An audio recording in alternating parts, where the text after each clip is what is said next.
You ever witness something so dumb it becomes legendary?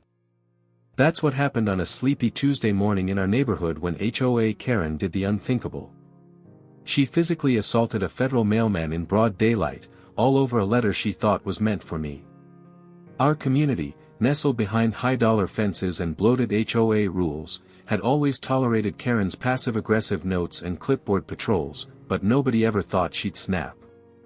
I was outside repainting my front porch railing, sipping coffee and minding my business, when I saw the regular mail carrier, Mr. Bell, pull up to deliver mail. Bell's a quiet guy in his 50s, a retired Army vet now with USPS. Friendly but keeps it professional. Karen, wearing her usual beige cardigan, tight mom jeans, and that pursed, "I'm better than you" face, power walked toward him like a missile. Bell had just dropped off a few packages at my doorstep when Karen intercepted him halfway down the sidewalk. I heard her loud and clear. "You can't deliver that here. That's a violation under HOA Article 124. I told the board about his structure changes." Bell calmly replied, "Ma'am, I'm a federal employee. Step aside." She didn't. Instead, she grabbed the entire mailbag off his shoulder and tried to yank it away, screeching something about contraband notices and unauthorized package modifications. That's when Bell shouted loud enough for the whole street to hear, "This is a federal offense. Step away from the mailbag, ma'am." Too late. She shoved him hard enough to make him stumble back onto the grass. Every neighbor's head turned. I dropped my paintbrush.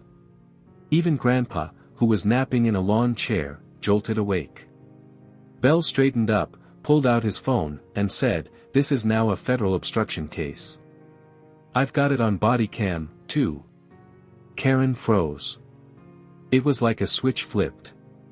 She stammered, "What?" "I was just enforcing the bylaws." Two other neighbors rushed over to check on Bell. Karen backed away, arms folded tight, but she didn't run. She still thought her HOA rank gave her immunity. She had no idea Bell wasn't just a mailman. He used to be an Army CID agent and still had friends in federal enforcement. That package she interfered with?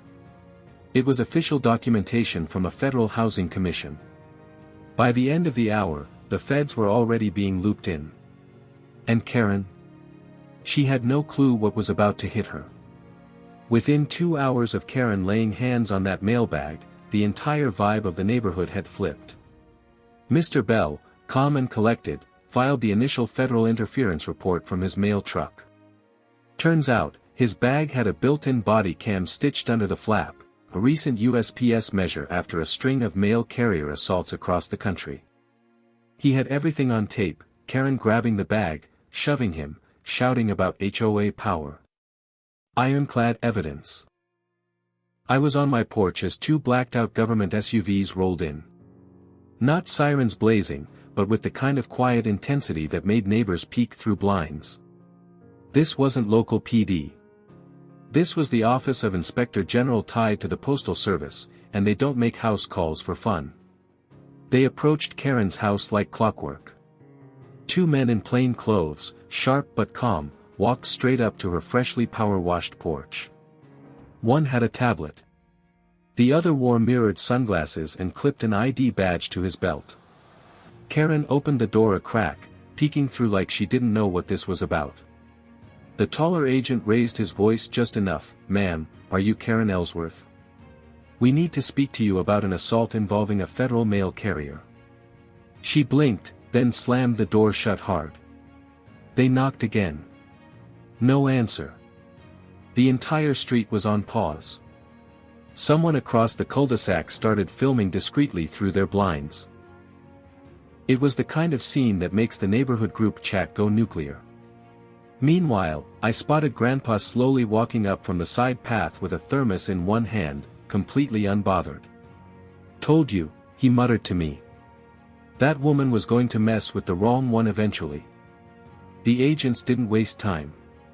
One pulled out a phone, made a quick call, and within 10 minutes, a uniformed sheriff's deputy arrived to assist. With the video evidence already reviewed and Mr. Bell's statement filed, the team was prepping to issue a formal summons. Karen's door eventually creaked open again. She stepped out, arms crossed, lips trembling. "This is harassment. I was enforcing community rules. That man was trespassing." The agent remained stoic. "He's a federal employee on duty. You laid hands on him. That's felony obstruction." Karen looked like someone had unplugged her ego. You could see the fear in her eyes, but still, she snapped, "I'll sue all of you. I am the HOA." The agent just calmly handed her a document, "See you in federal court." You'd think a federal summons would humble a person, especially after the Postal Inspector General shows up on your porch with video evidence, but not Karen.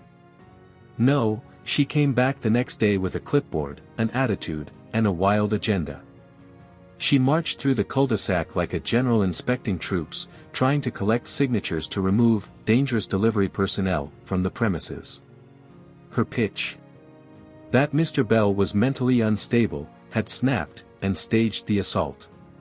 She even claimed the mailbag camera was fake, deep state spyware, she said. Nobody was buying it by now. The doorbell camera footage had made it to the neighborhood Facebook group, complete with Mr. Bell's calm responses and Karen's full freakout.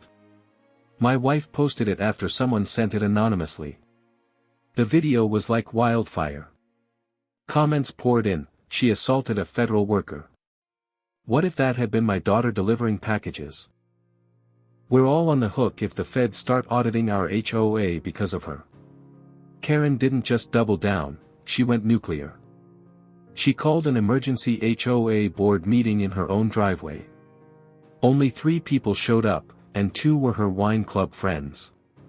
She was pacing in front of a folding table with a homemade HOA Justice sign duct taped to it, yelling into a megaphone about how she was the victim of a federal smear campaign.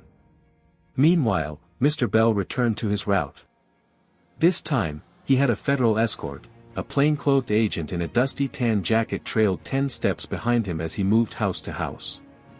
When they reached Karen's mailbox, she sprinted out, waving papers, trying to stop the mailman again, but the agent stepped forward like a brick wall. "Ma'am, step back. You interfere again, we arrest you on the spot." Karen backed off, huffing, but she was still defiant. "This whole neighborhood will regret siding with a mailman over the HOA." But it was already too late. Someone had contacted a journalist from the local news, and the headline hit the web that evening: HOA president faces federal charges for assaulting USPS worker in broad daylight. I watched from my porch as neighbors started removing the "Karen for HOA" signs from their lawns. A few people even walked over and apologized to Mr. Bell directly.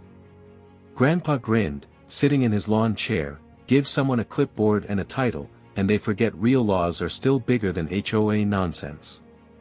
The calm before the storm didn't last long. 2 days after the viral news report, 3 unmarked black SUVs rolled through the neighborhood gates just after sunrise. I spotted them from my front porch. One parked outside Karen's house, the other 2 idled near the HOA office trailer. By the time Karen stepped outside in her pink velour tracksuit, hair in rollers, the lead agent, badge in hand, was already halfway up her walkway. "Karen Fletcher." "Yes. You're being detained for assaulting a federal employee. You need to come with us." Her mouth dropped open. "What? No, I am the HOA. This is harassment. I know my rights." The agent didn't flinch. 2 more stepped in, professionally but firmly placing cuffs on her wrists. The entire neighborhood was watching, phones out, jaws dropped. Grandpa muttered from behind me, "She's about to find out who really enforces rules." As Karen was loaded into the SUV, screaming about calling her lawyer and blaming a mailman conspiracy, the rest of us gathered near the mailbox cluster. Mr. Bell arrived just then, calm as ever, holding a fresh batch of deliveries. The agents gave him a respectful nod, and he carried on like clockwork. The news van wasn't far behind. The arrest footage hit TV by noon. That night, the HOA board held an emergency vote. With Karen gone, the vice president, a reasonable woman named Mrs. Drummond, motioned to formally remove Karen from all leadership roles. It passed unanimously. But here's where things got truly satisfying. Turns out, the feds had been digging deeper. Karen had filed dozens of false HOA violation claims against homeowners she didn't like, everything from unauthorized garden gnomes to illegal roofing colors, all made up. She even siphoned off HOA funds to pay for consulting fees, which turned out to be personal Amazon purchases and a spa retreat. The final nail, her assault charge was upgraded to a federal felony because of her persistent obstruction during a federal employee's duty. Karen was booked, no bail. Mr. Bell was later awarded a commendation for staying professional under pressure. The neighborhood pitched in for a thank you gift, a custom coffee mug with "Fed Up with Karen" printed in bold across it. By the weekend, I was finally able to move forward on my garden shed project, one Karen had blocked for months. With a fresh permit signed off and zero interference, I drilled the first post myself. Grandpa handed me a cold drink. "Never underestimate the power of a quiet man in uniform," he said, nodding toward Mr. Bell driving off. Justice served. If watching HOA Karen get humbled by the feds hit the spot, you're going to love what's coming next. Hit that subscribe button so you never miss justice getting served, neighborhood style.